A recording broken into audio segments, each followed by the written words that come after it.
Good morning and welcome to Farm Factor. I'm your host, Jamie Bloom. Today we continue our Kansas wheat series with Kelsey Andersen, a K-State plant pathologist. She talks about common bunt, a seed-borne wheat disease that has been an issue in the state, and what producers can do to help keep levels down at harvest time. It's that time of year to start planning for weaning. Duane Toews talks with Justin Wagner, extension beef cattle specialist from Garden City, about what producers can do to prepare calves for weaning and other transitions they will face in their lives. Next up is today's Kansas Farm Bureau update. Then Duane visits with Mark Wood from the Kansas Farm Management Association about how important it is to know your cost per unit in order to know if your business plan is going to be profitable. And to wrap up, it's Plain Talk with Kyle and Duane. It's all coming up on Farm Factor. Stay tuned. These days, no one can afford to take the risk of being without financial protection against high health care costs, not even for a few days. Kansas Farm Bureau health plans offer short-term health care coverage to fill in those temporary gaps. Short-term health plans can provide you with medical coverage when you are between health plans, helping lower your potential financial risk. Learn more at kfbhealthplans.com or contact a Farm Bureau financial services agent near you. This segment brought to you by Kansas Wheat. Learn more at rediscoverwheat.org. Welcome back to Farm Factor. In today's Kansas Wheat segment, Kelsey Andersen explains what common bunt is and how to control it. Hi, I'm Kelsey Andersen in Ofri, and I'm an extension plant pathologist and wheat and forage extension specialist here at Kansas State. I'm going to talk today about some diseases that are seed-borne and have been a problem this year and in past years here in Kansas for wheat. So one disease that we've heard reports of in this past 2019-2020 season is the disease common bunt. So this is a disease that can also be called stinking smut because of the odor it produces during harvest. And it's really a problem that is only detected right at harvest. So this particular fungal disease will infect seed, and it will fill those seed balls with basically black spores. And those spores will break open, and they can infest the soil and also infest the rest of the seed. It becomes only a problem when you have a lot of this particular disease, or when seed is retained or saved for the next season and planted, and those spores can germinate and infect the emerging wheat leaves. And the cycle can begin, and it can really build up pressure over time. So one of the main ways to control this disease is to buy certified seed. But another way, an economical way, is to treat seed with fungicide seed treatments. And there are several fungicide seed treatments that are labeled for the control of common bunt, and we have a nice list here at Kansas State. The nice thing about fungicide seed treatments is they're an economical way not only to control common bunt, but also to control loose smut or flag smut, which are other seed-borne diseases that can build up in seed lots over time and cause significant losses. Most fungicide seed treatments are labeled for the control of these diseases, and they might also provide some protection against early season insect damage and also protection against maybe damping off from some of the soil-borne pathogens like fusarium. That same fusarium that causes fusarium head blight might cause damping off of early wheat seedlings, and also protecting against some other early season fungal diseases. So again, fungicide seed treatments can be an economical solution to control some of these early season diseases and can pay off in the long run.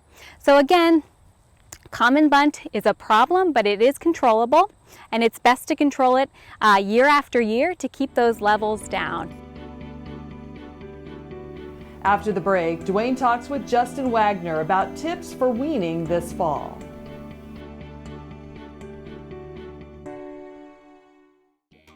The Kansas Wheat Innovation Center in Manhattan is rediscovering ways to get improved varieties and new genetics in the hands of farmers faster. Grower-led and checkoff-funded research initiatives are bringing about positive change. This grassroots leadership provides a strong voice in Topeka and Washington, D.C. Now is the time to partner with Kansas Wheat in moving wheat forward. Kansas Wheat Commission and Kansas Association of Wheat Growers.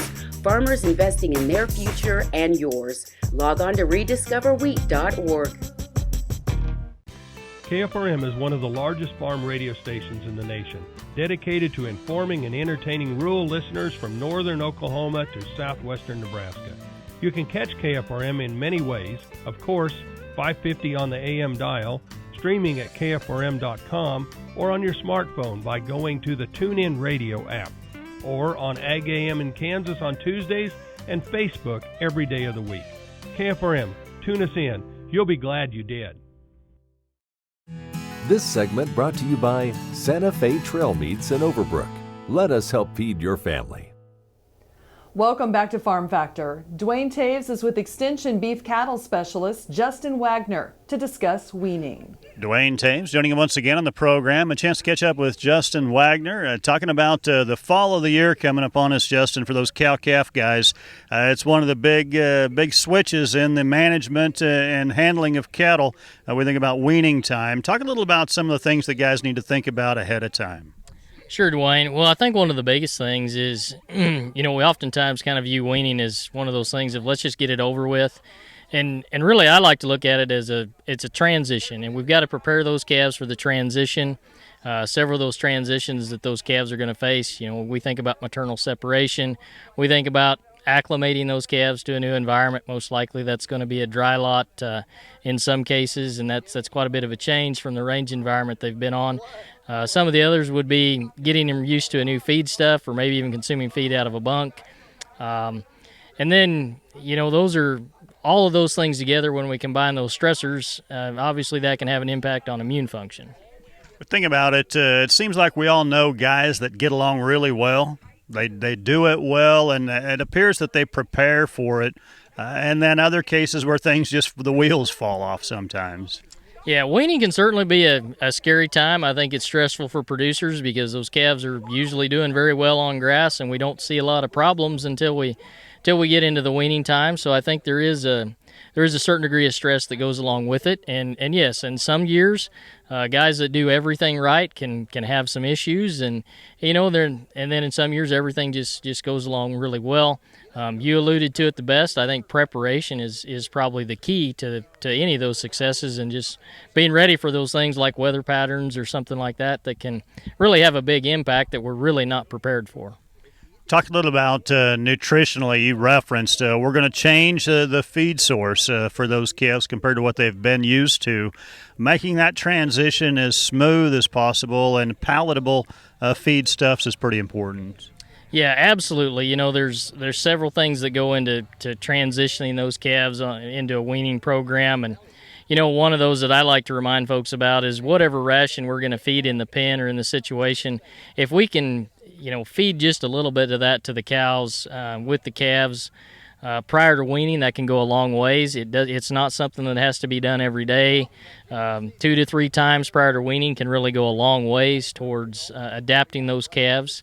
As we think about that weaning ration, palatability is key. We've got to look at, having the ideal nutrient composition. We want the moisture to be somewhere in that 60 to 70% dry matter range if we can. We can get those rations too wet, and that can be a problem for us, especially if we, silage is a pretty common ingredient on a lot of operations, and that's something we need to be careful with, especially in those calves that haven't seen it before. So we want to limit the inclusion of some of those novel feedstuffs. Even the byproducts, the wet especially, they're very palatable, but they do add moisture to a ration, and so that's something to really be sensitive to as well. The other thing that a lot of people don't take into consideration is lightweight calves are really good at sorting ration ingredients, and so not only is it putting some palatable feedstuffs in front of them with the right nutrient composition, but also making sure that it's a ration that's going to aggregate well, paying attention to mixing times if that's something that we're mixing on farm. Obviously, there are situations where animal health gets compromised. Identifying early and treating appropriately is the best course. That's right. We know that's a lot of times when health problems do creep up in those situations with weaning. One of the easiest ways that I like to help with the detection of those sick calves for a lot of producers is what I call keeping those calves fairly aggressive at the bunk in that feeding program. And what that does, we know those intakes are typically going to be low. We target a dry matter intake of around 1% of body weight initially, and what that does is it keeps some of those calves aggressive, and then the calves that are hungry come to the bunk. It's easier to detect the ones that might be feeling a little off. They're usually going to be back at the back of the pen.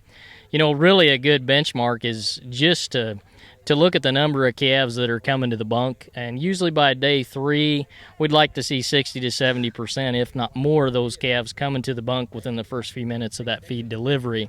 And any of those calves that don't, those are the ones we want to take a second look at in that pen and just, maybe get a temp on those and just make sure we don't have some underlying health issues in those calves. Stay tuned for this week's Kansas Farm Bureau update coming up next here on Farm Factor.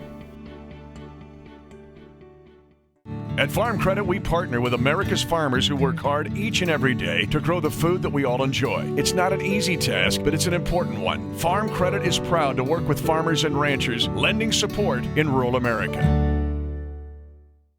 This segment brought to you by Kansas Farm Bureau, the voice of agriculture. To join today or for more information, go to kfb.org or find us on Facebook and Twitter. Welcome back to Farm Factor and the Kansas Farm Bureau update.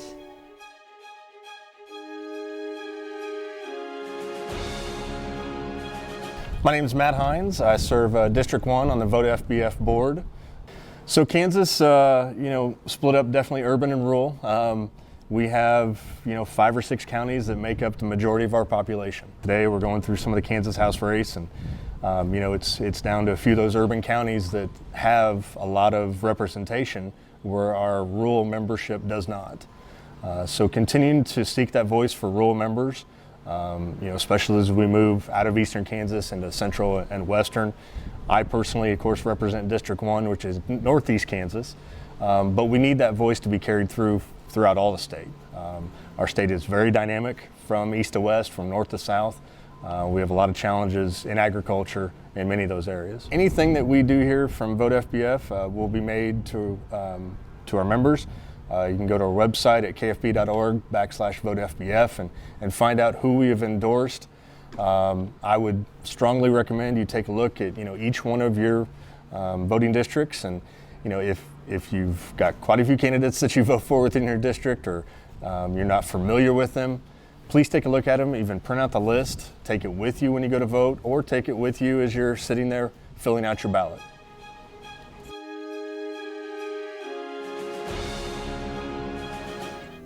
After the break, Duane Toews talks with Mark Wood about making your operation more profitable.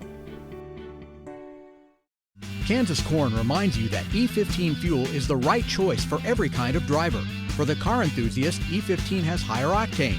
For the thrifty driver, E15 is priced lower than regular unleaded. For the nature lover, E15 provides cleaner air. For the shopper who buys local, E15 has more ethanol from our Kansas corn farms. Choose E15 for a higher octane, lower price, cleaner American fuel. Message from the Kansas Corn Commission. Learn more at kscorn.com. Sure Crop Fertilizers was started by my father, Don Sherman, and my mother, Shirley Sherman. Family business that started in the 80s. We predominantly focus on plant nutrients and what we can do to give growers better responses with the fertilizer dollars that they do, and what we can do to make those things work better for that grower. We're based out of Seneca, Kansas. We work with growers in their soil analysis to figure out what they need, and then we can put those in a blend that gives them the best results, and so that we can deliver that direct to their farm so that they have those nutrients where they need them, when they need them, and so that they can apply them in a manner that's very efficient to them and works well on their planting systems and what they're doing. Sure Crop Fertilizers has been around for a long time. We always say we're big enough to take care of everything you need, but we're small enough to do it quickly. You can get a hold of us at 1-800-635-4743. Our website is surecropfertilizers.com, and you can always email me at corey@surecropfertilizers.com, and with any questions you have, and we're glad to answer and work with you. ValleyVet.com is your one-stop shop for your every animal need. From prescription meds, vaccines, equipment, and more for the ranch to the show ring. Shop ValleyVet.com for fast shipping and great prices. Valley Vet Supply. This segment brought to you by Sure Crop. Liquid crop nutrition delivered right to your farm. Welcome back to Farm Factor. Let's go to Duane Toews and Mark Wood, who discusses how important it is to know your unit cost. Duane Toews joining him once again. An opportunity to catch up with Mark Wood with the Kansas Farm Management Association out of the northwest part of the state. Mark, you had an opportunity to talk with some producers lately, and kind of the takeaway message that if we don't know what our cost of production is, it's pretty hard to put a plan together for profitability. Well, that's obvious, yes. The problem I have with most of my producers is they really don't know what their costs are per unit, so they don't even know what a profitable price is or a pricing point. They'll sit and let a opportunity to sell a crop at a decent profit, at least above break even. They'll let it go by because they're waiting for the home run. I prefer to get on base every hit rather than try to wait for a home run. So that's part of the reason. Right now, the whole marketing system is at break even, so only the low-cost producers are going to make any money. And so they just have to be really careful. And maybe it's a matter of controlling losses or minimizing losses in many cases too.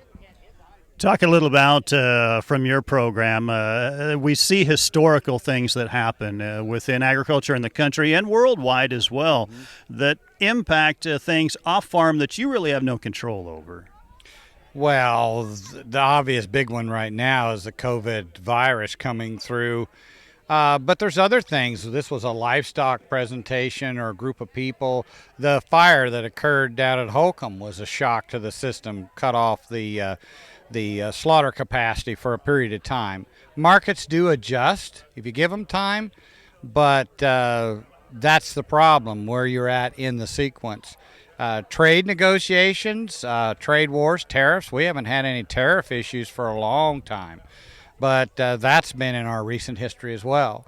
In most cases, the government has worked to try to compensate producers to offset some of that perceived market damage. Free trade without any morals is a problem because we have to have equitable free trade that is respectable of both sides, and we've not been experiencing that, and that's part of the reason the tariffs came on. It's kind of, we talk about that difference between free trade and fair trade. Yes. That's really kind of what the end game that we're really looking for. Right, and that makes sense, but you really have to recognize that everybody sees the world to their advantage. As individual producers here today, each one is going to perceive what's to their best advantage, and that's how we make deals, so it's not completely unreasonable. So, talking about the current times that we're in, I suspect it's probably unprecedented with interest rates. There are some opportunities for producers to reevaluate. Well, interest rates, because of the COVID, because of the stimulus money that's come out, because of the Federal Reserve trying to stimulate the economy with subsidized low interest rates, it's making it so that the interest cost to an individual operation is not a big deal. It's significant to some, but the truth of the matter is, in the 1981 wreck, the farm financial crisis of the 80s, yes, profitability was a problem. Production was a problem, like in Northwest, I mentioned the wheat freeze in 81. But behind the scenes was this high ratcheting up of costs. Interest rates, fuel costs, energy costs were all cranked up. We actually have practically record low. If we index it for inflation, our energy prices are low. Interest rates are low, almost to the point where they need to be negative in the money markets to get them any lower at the lending market. So it's helping, and it enables people to take a bad year, maybe restructure that debt, and not be killed by the interest in the process. Because if you had to restructure debt in the 80s and roll it up at 18, 19%, oh my goodness, it was a catastrophe for those people. So it helps. Ultimately, a good cooperative working relationship with your lender of choice is pretty critical. Oh, absolutely. I made some comments in the presentation today about one of the problems I see is producers will begin to kind of stack debt. They'll fill their line of credit, then they'll go to a co-op or whatever, a supplier credit, could be John Deere, it could be CFA. There's several sources out there available. Then they might buy the combine or the tractor or the sprayer using equipment credit, and they somehow feel like that's all separate, but it isn't. It all falls on the same balance sheet, and with the credit reporting systems we have now, bankers have no excuse for not knowing that. But I think it's better to work with a consolidated central financial source that is working to help you be successful. And if that's the kind of lender you have, then they're on your side. Now, they're there to make money, absolutely, but they don't want to see you fail.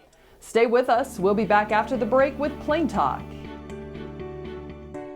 I'm Bob Swartz, and I've devoted the last 43 years to helping Kansans reach their retirement goals and to protect the family farm. At Bob Swartz Financial, we believe everyone should be able to live the retirement they've always dreamed of. Our team of professionals can help you create an efficient strategy using a variety of investment vehicles to help you address your financial needs and your concerns. Bob Swartz Financial values commitment and transparency. Welcome to the Western Kansas Wildlife Travel Center, right here in my hometown of Oakley, Kansas. We're the front door of Western Kansas, located on 3 main highways, I-70, US 83, and US 40. And all those roads lead to history, beautiful scenery, and adventure, no matter which direction you go. We now have an IHOP. That brand that you've trusted up and down the road in all your travels is staffed with local folks, real people, just like you and me, and we're waiting on you to join us. So for fun, adventure, fuel up, fuel your body, and let's have some fun.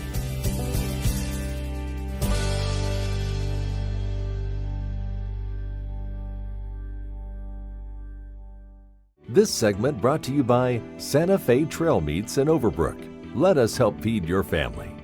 Welcome back. Now let's see what Kyle and Duane are up to on Plain Talk. Hi, this is Kyle Bauer with Plain Talk. With the guy who's always whining that every time you buy a box of Wheaties that has Tiger Woods' picture on the outside, he gets a dime, the farmer gets a nickel. Duane Toews.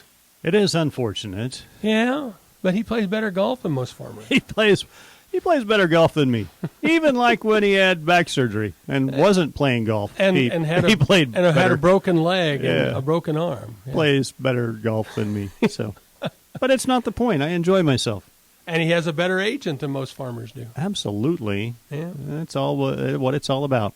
Each and every year, Kyle Bauer, your fact or fiction question of the day. 22,000 Italians head to the streets to throw tomatoes at each other. Fact or fiction? I know there's one of those festivals somewhere, sometime. I don't know how many people go. I thought it was in Spain. I'm going to go with fiction. It is fiction, and you are correct. It is Spain. They like their tomato throwing. Yeah, throw a mater. So, do you raise any kind of garden? No. So, I mean, about the reason I brought it up was it appears that your most basic garden generally has a tomato plant. Yes, that's kind of the staple. You start there, right, I think, and then you move on. And so you don't. Our family doesn't eat a lot of raw tomatoes. I'm not judging you. No, I'm just saying because we don't, therefore we don't have a big push to grow a garden. Yeah, it's kind of takes the fun out if nobody eats them. It's like the chickens that we have. You know, we don't consume a lot of eggs, but the chickens keep cranking them out every day. And my refrigerator top shelf has got like 8 dozen. Do you rotate them correctly? Yeah, when we so if I asked for some that were like 2 weeks old, could you give me some? Because those boil better. Yeah, absolutely. You could give me pre-aged. Will you charge me extra for aging them? I mean, I don't want to poke fun at people who are marketing local direct from the farm. Okay. But a common term is farm fresh eggs. Right. And my wife even utilizes that term when she decides to sell some of those out of our refrigerator. And the reality is, yes, they are farm fresh. But the ones that you buy in the store are more fresh. They're more fresh, and they came from a farm too. It might look different than my farm, but it came from a farm, and they're probably 2 days fresher. Oh, I bet they're only 2 days from the farm. I know. That's what I mean. Oh. I mean, they are literally in a commercial egg operation. Those eggs hit a conveyor belt. They go through a grater. They go through a sorter. Cleaner. Size, and then a cleaner, and then they're packaged, and they're onto a semi. On the way to you. And they're on the way to the store. And so I suspect, there's probably eggs that aren't 36 hours old in your grocery store. Now, we talked about, though, kind of passed over, is that when you hard-boil eggs, it's much better to not have fresh eggs. They peel better. Right. So, I try to always take the oldest eggs whenever I hard-boil eggs. And sometimes with me, that's hard to do because sometimes I go into a feeding frenzy. And you're eating them faster than you're buying I'm eating them fast as they go. And then other times, then I get out of my feeding frenzy and, I have plenty of them. But truly hard-boiling fresh eggs I always have a problem with. And maybe someone has a trick. Yeah, I don't know. I've seen where people put them all after they've boiled them, and they put them in a bag or whatever, and then they shake them around, and they clang against each other. And I can see that. Theoretically, they peel fairly easy. And do you do that with water in the bag? No. No? No, okay. Not much. You want to be sure, though, that they're hard-boiled when you do that. Yeah. You don't want one in there that's not, because then it gets to be a real mess and hard to peel at all. Thanks for joining us. I'm your host, Jamie Bloom, and I hope you enjoyed today's show. See you next week on Farm Factor. Closed captioning brought to you by Ag Promo Source. Together we grow. Learn more at agpromosource.com.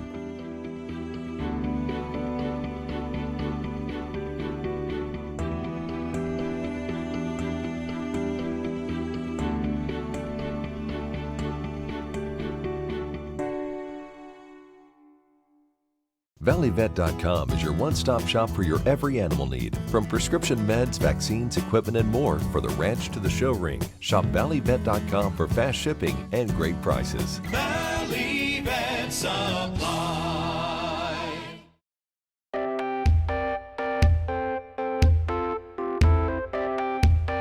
Join Ag AM in Kansas, everyone. Monday through Friday mornings on local stations throughout the state of Kansas. And every day on your favorite social media. Monday kicks off with Dr. Dan Thompson on Doc Talk, as he's joined by leading veterinarians and nutritionists in food animal production.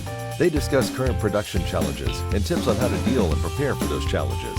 Tuesdays on Farm Factor, it is our friends here at KFRM Radio with interviews from top experts in agriculture. Wednesday, it is a little of Kansas history with Deb Goodrich on Around Kansas. Thursday, Britton Rucker brings us Ag Etc. This day is filled with agricultural research and ag happenings around the Midwest, including our new Young Leaders in Ag segment. We end the week with Authentic Ag and updates from your local checkoff programs.